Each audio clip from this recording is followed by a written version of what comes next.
athletics. In 1982, attempt to carry on that trend. It would be a most memorable year.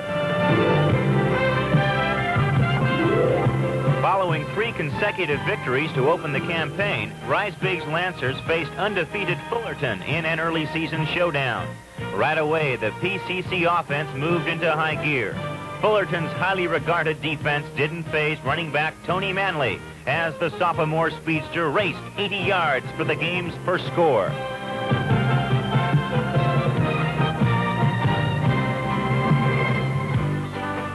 The Lancer defense showed the same disdain for the Hornets. Fullerton was going backwards on the ground, but even that turned out to be preferable to what followed. Defensive back Roland Webb played this pass perfectly, and Pasadena was back in business. The second quarter saw the Lancers open up the confused Fullerton defense. Quarterback Clinton Covington marched his teammates into field goal range, using both his arm and his feet to good advantage. Andy Weiler's field goal opened the margin to 10, and then it was business as usual for the Lancer defense. Although Fullerton eventually scored, the respite was brief.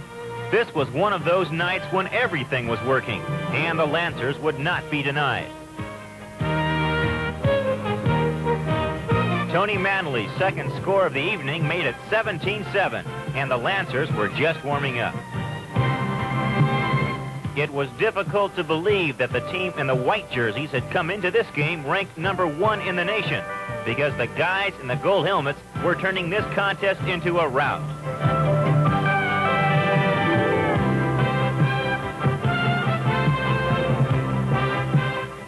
Now it was time for an exhibition of Pasadena's aerial prowess.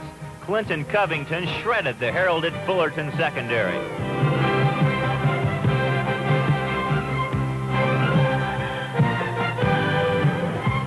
Incredibly, PCC had stunned Fullerton to the tune of 34-14. Give credit to a great offense and a super defense. The 1982 Pasadena defense was another in a long line of championship aggregations. The Lancers led the league in total defense. No small feat considering that the Metro Conference is the best in the nation. The Lancer line was led by All-American Ken Johnson and freshman All-Leaguer Mike Cespecara.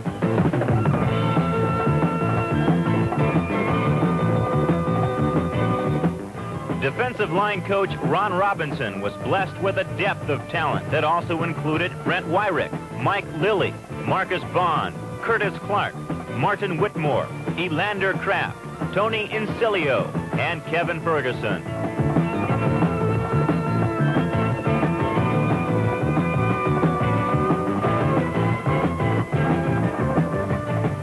Linebacker coaches Jack Luce and Bill Stafford guided a group that included All-American Mark Court and All-Conference picks Gene Bradford and Talmadge Morning.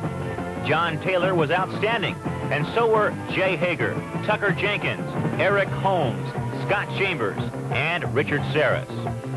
Pasadena has won 4 of the last 6 championships and 3 major role in...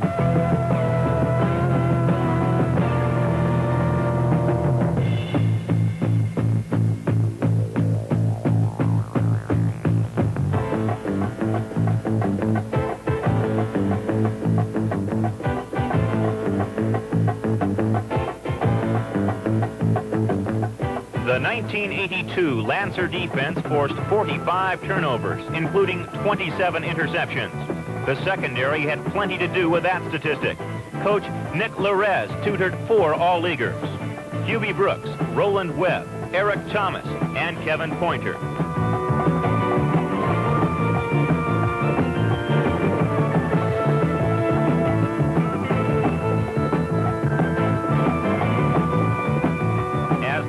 Progressed, it became apparent that this club was something special, despite losing a heartbreaker against Taft, the nation's top-rated team. In that game, Pasadena completely dominated the action, only to be robbed by 2 horrendous officiating calls. The Lancers would have to rebound in the season finale against powerful Santa Monica. With this kind of defense, the Corsairs had better beware. A bold bid was on the line tonight, and the Cardinal defense was ready to play football. Santa Monica's highly touted passing game ran into immediate problems. Hubert Whitmore made the big play, and the PCC offense was ready to go to work. Santa Monica's defense would first get a taste of the Lancer ground game as Tony Manley busted loose.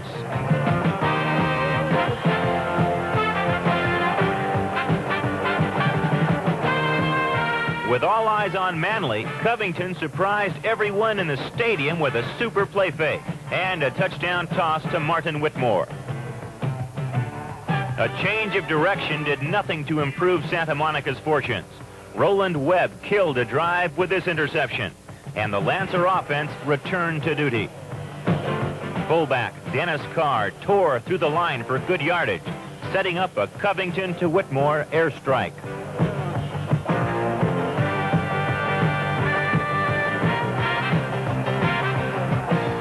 Andy Weiler made an appearance, and the Lancers led 10-0.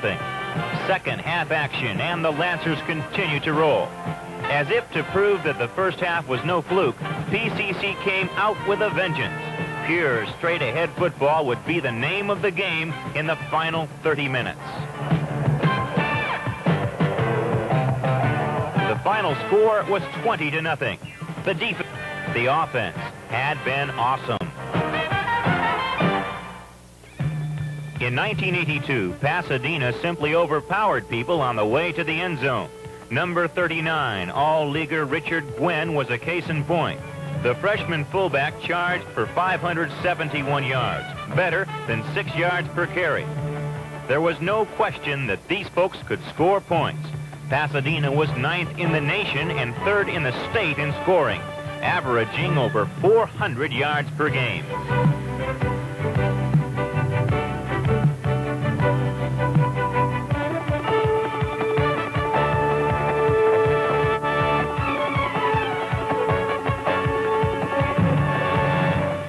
Richard Gwynn was outstanding, but there was so much more.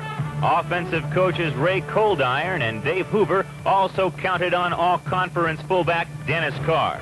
All Carr did was run for a 7 yards per carry average.